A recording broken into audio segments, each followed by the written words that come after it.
ബഹുമാനരായ സഹോദരന്മാരെ, സഹോദരികളെ, അസ്സലാമു അലൈക്കും വറഹ്മത്തുള്ളാഹി വബറകാതുഹു. ഈ സദസ്സിൽ രാവിലെ മുതൽ സ്ഥലം പിടിച്ച എന്റെ പ്രിയപ്പെട്ട നാട്ടുകാരായ എല്ലാവർക്കും ഞാൻ ആദ്യമായി ഇതേപൂർവ്വം ഈദ് അഭിവാദ്യങ്ങൾ ചെയ്യുന്നു. സർവശക്തനായ ദൈവം തമ്പുരാൻ നമുക്കിടയിൽ ഊഷ്മളമായ സ്നേഹവും മൈത്രിയും സൗഹാർദ്ദവും വളർത്തുകയും ശക്തിപ്പെടുത്തുകയും ഇവര് ചെയ്യണമെന്നുള്ളതിന് മാത്രമല്ല, മൊത്തം ഇന്ത്യ രാജ്യത്തിന് തന്നെ മുന്നോട്ടുള്ള പ്രയാണത്തിൽ ഉന്നതത്തിന്റെയും ഐക്യത്തിന്റേതുമായ ഒരു കാലാവസ്ഥയും ഒരു ലോകാവസ്ഥയും സൃഷ്ടിക്കാനുള്ള സൗഭാഗ്യം നൽകുകയും ചെയ്യുമാറാവട്ടെ. എന്റെ ഓർമ്മയിൽ നമ്മുടെ നാട്ടിലിത് വിപുലമായ അടിസ്ഥാനത്തിൽ ഏതാണ്ട് മഹല്ല് സ്വഭാവത്തോടുകൂടി നടക്കുന്ന മൂന്നാമത്തെ ഈദ്ഗാഹ്. ഒന്ന് പുൽപ്പറമ്പിലെ വയലിൽ നേരത്തെ നടത്തി. നീണ്ട ഇടവേളയ്ക്ക് ശേഷം ഈ സമീപകാലത്ത് ഇതേ സ്ഥലത്ത് നമ്മൾ മറ്റൊരു ഈദ്ഗാഹ് കൂടി സംഘടിപ്പിച്ചിരുന്നു. ഇന്നത്തെ മൂന്നാമത്തേതായ ഈ ഈദ്ഗാഹ് അത് ആദ്യത്തെ രണ്ടെണ്ണത്തിൽ നിന്നും വ്യത്യസ്തമായി കുറെ കൂടി മനോഹരവും ഗംഭീരവുമായിരിക്കുന്നു എന്നുള്ളത് വളരെ ചരിതാർത്ഥജനകമാണ്.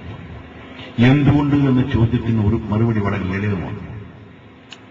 ഏതാണ്ട് എന്നെപ്പോലെയുള്ള ഈ സീനിയർ സിറ്റിസൺസ് എന്ന് പറയുന്ന മുതിർന്ന തലമുറയിൽ തൽക്കാലം ഒന്നും എല്ലാം മാറ്റി നിർത്തി ചെറുപ്പക്കാരായ ആളുകൾ രംഗത്ത് വരികയും ഈ മഹലിന്റെ ഭരണമേറ്റെടുക്കുകയും തുടർന്ന് ഇതുപോലെയുള്ള ഒരു സംരംഭത്തിന് മുൻകൈയെടുക്കുകയും ചെയ്യുന്ന ഫലമാണ് ഇന്ന് സാധാരണ ഈദ്ഗാഹിന്റെ പുറത്ത് സ്നേഹം പങ്കിട്ടുന്നത് നമ്മൾ ഈദ്ഗാഹിന്റെ ഉള്ളിൽ വെച്ച് സഫലത്ത് പങ്കിടാൻ സാധിച്ചു എന്ന് ഞാൻ പറഞ്ഞു. കൃതാർത്ഥ ഈദിന്റെ മഹത്വം നിങ്ങളോട് പറയുക എന്നത് ഞാൻ ചെയ്യുന്ന അധിക പ്രശ്നമാണ്. എന്നെക്കാൾ അധികമായിട്ട് ഇതിന്റെ റംസാന്റെ പവിത്രയും പരിശുദ്ധിയും വളരെ കുറവുള്ള ആളുകളാണ് നിങ്ങളെല്ലാം. ഞാൻ ഇവിടെ പെരുന്നാൾക്കൊപ്പം നടത്തിയ ഒ.പി. അബ്ദുസലാം പോലെയുടെ വാചകങ്ങൾ തന്നെ പറയട്ടെ. ഖുർആനിക ദർശനത്തില് മനുഷ്യ മനസ്സുകൾ തമ്മിൽ മതിലുകളില്ല, വിവേചനങ്ങളില്ല എന്ന് ആ ഒരു ചിന്ത മനുഷ്യ സമൂഹത്തിൽ ഉണ്ടായിക്കഴിഞ്ഞാൽ ഇന്ന് നമ്മൾ അഭിമുഖീകരിക്കുന്ന എല്ലാ പ്രശ്നങ്ങൾക്കും പരിഹാരം. അത് ഞാൻ ഒരു സംഭവം നടത്തിയത് ഇവിടെ വിളിച്ചു പറയുകയല്ല, ക്ഷമ ചോദിക്കുകയാണ്. ഈ ചെറിയ ഓണത്തിന്റെ ദിവസം എന്റെ വീട്ടിൽ വെച്ച് ഞാൻ ചെറിയൊരു നോമ്പുതുറ സംഘടിപ്പിച്ചു. അപ്പൊ അതിവിടെ പറയാൻ കാരണം അത് പേപ്പറിൽ വന്നു. ഒരുപാട് ആളുകൾ, എന്നെ പരിചയമുള്ള ഒരുപാട് ആളുകൾ എന്നെ ക്ഷണിച്ചില്ല എന്നുള്ള പരാതികളൊക്കെ പറഞ്ഞു. പക്ഷെ അത് എല്ലാവരും ക്ഷണിച്ചുകൊണ്ട് നടത്താൻ ഞങ്ങൾ ആലോചിച്ചിരുന്നു. ഞാനും മനോജ് മാസ്റ്റർ, C.K. വഹാബ്, അമീൻ ജോഹർ, K.V. ജബ്ബാർ, അതുപോലെ സയ്യിദ് റംസാൻ എന്നിവർ 2-3 ദിനങ്ങൾ ഇതിനെ ചെലവഴിച്ചുകൊണ്ട് വിപുലമായിട്ട് നടത്താൻ വേണ്ടി ഞങ്ങൾ ശ്രമിച്ചിരുന്നു. പക്ഷെ ചില സാങ്കേതിക കാരണങ്ങളുണ്ട് അത് നടക്കാതെ പോയി. അപ്പോൾ ഞാൻ എൻ്റെ അയൽവാസികളും ഈ പറഞ്ഞ അടുത്ത് പരിചയമുള്ള കുറച്ച് സുഹൃത്തുക്കളെയും വെച്ചുകൊണ്ട് ഒരു ഓണസദ്യയോടുകൂടി ഒരു നോമ്പുതുറ സംഘടിപ്പിക്കുകയാണുണ്ടായത്. അതിന് എനിക്ക് എൻ്റെ കയ്യിലെ സാമ്പത്തിക പരിധിയിൽ ഒരുങ്ങുന്ന വിധത്തിൽ ഒരു തുറയാണ് ഞാൻ സംഘടിപ്പിച്ചത്. വിപുലമായിട്ട് സ്വന്തമായിട്ട് നടത്താൻ ആഗ്രഹമുണ്ടായിരുന്നു. നാട്ടിലെ സൗഹാർദ്ദ അന്തരീക്ഷം നിലനിർത്തുന്നതിനും ഇത്തരത്തിലുള്ള ഈദ് സംഗമങ്ങൾ ഉപയോഗിക്കുമാറാകട്ടെ എന്ന് ആശംസിക്കുകയാണ്.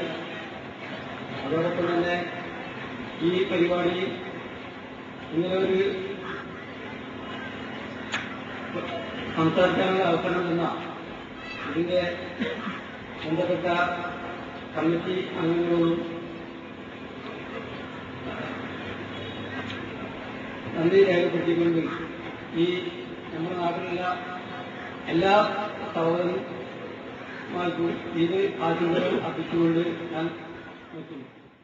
ഈ അനുഗ്രഹീതമായ ഒരു സദസ്സിന് സാക്ഷ്യം വഹിക്കുകയും നമ്മളോടൊപ്പം നമ്മുടെ ഇതര സമുദായ അംഗങ്ങൾ പങ്കെടുക്കുകയും ചെയ്യും.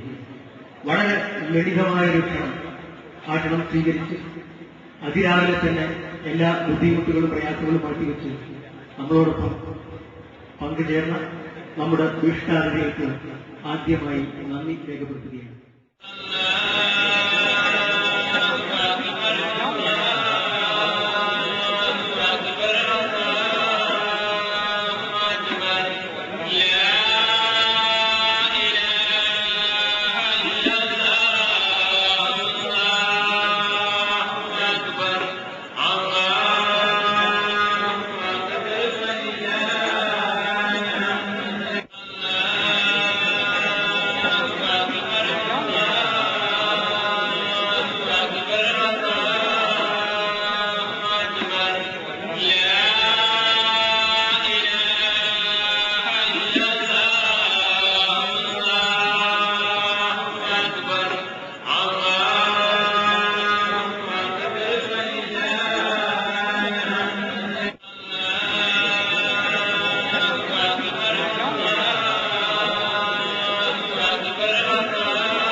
Thank you.